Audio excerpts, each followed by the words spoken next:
নমস্কার, বাংলা টাইমস নিউজে আপনাদের স্বাগত। রাজ্যে লোকসভা ভোটের সাথে সাথে বরানগর কেন্দ্রের বিধানসভার উপনির্বাচন, তাই বরানগর কেন্দ্রের সিপিআইএম প্রার্থী তন্ময় ভট্টাচার্য ও বিজেপি প্রার্থী সজল ঘোষ দুজনেই মনোনয়ন জমা দিতে গিয়ে দুজনের সাক্ষাৎকারে দুজন দুজনকে আলিঙ্গন করে সৌজন্যবোধ দেখালেন।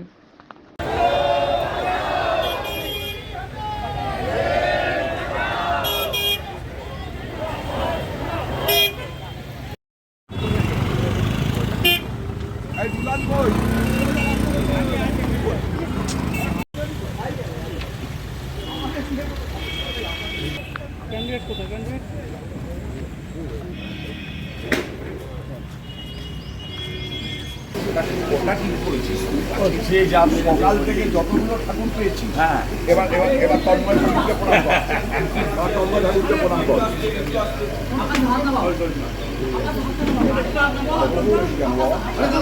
ভাইটা ভালো হয়ে করে জানবো, কোনো চাপ নেই।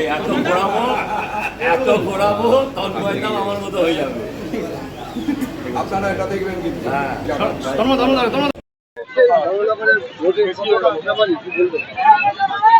আমরা গতকাল রবি ঠাকুরের জন্মদিন গেছে। আমার একটাই ঠাকুর, তার নাম রবি ঠাকুর। তাকেই অঞ্জলি দিই, তাকেই পুজো করি। তিনি বলেছেন মানুষের উপর বিশ্বাস হারানো পাপ। বড়নগরের মানুষের উপর আমার বিশ্বাস আছে। বড়নগরে পৌরসভা নিয়ে অনেক দুর্নীতি দেখা গেছে, কতটা প্রভাব পড়বে এটা? 100% প্রভাব পড়বে। 174 জনের চাকরি চুরি হয়েছে, এসবের প্রভাব পড়বে না? এটা কি হতে পারে? দেখুন, আমি জ্যোতিষ নই, জ্যোতিষী বিদ্যা কোনোদিন রপ্ত করিনি। শতাংশের বিচারে আমি কিছু বলবো না। মানুষ বলবেন, মানুষ। আমি বলছি আপনাদের 1977 সাল ফিরে আসবে। যে 10টা লোকসভা কেন্দ্রে ভোট হয়েছে তার এক্সিট পোল শুনবেন। 5টা বাম কংগ্রেস জোট জিতছে, 3টে বিজেপি এগিয়ে, 2টোই তৃণমূল। যেদিন 1 তারিখে এক্সিট পোল আপনারা দেখাবেন, সেদিন এটাই দেখাবেন।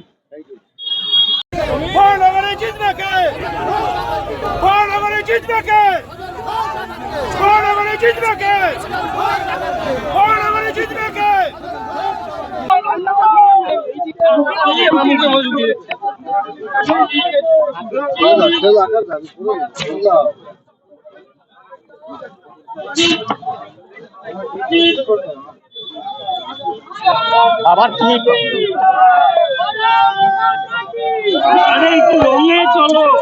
আবার তুমি পায়ের মতো পা মার। মানুষ অতিষ্ঠ, মানুষ অতিষ্ঠ, মানুষ বিরক্ত, মানুষ চায় এই সরকার কবে যাবে।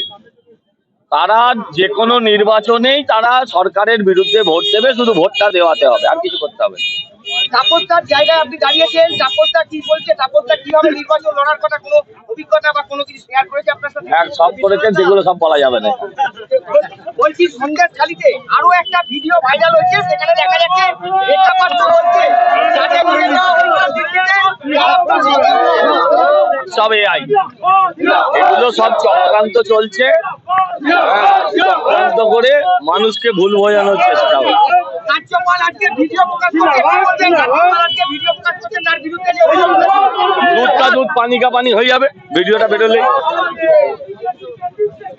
বেরোলেই সব সত্যি সামনে চলে আসবে। হয়ে গেল।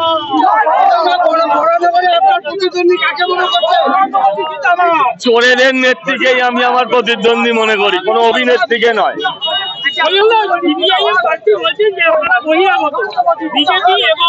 উনি সুজন বাবুকে ভোট দিতে মানা করছেন।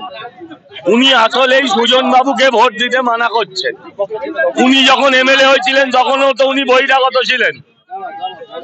উনি যখন এমএলএ হয়েছিলেন তখন উনি বহিরাগত ছিলেন। আর বরানগর বারবারই বহিরাগতদেরই আশীর্বাদ করেছে। বরানগর বারবার বাইরের মানুষকেই আশীর্বাদ করেছে।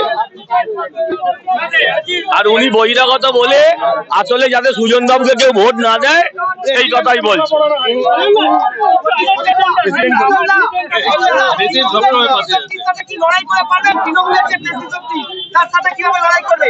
ওদের পেশি শুকিয়ে গেছে, ওদের পেশি শুকিয়ে গেছে।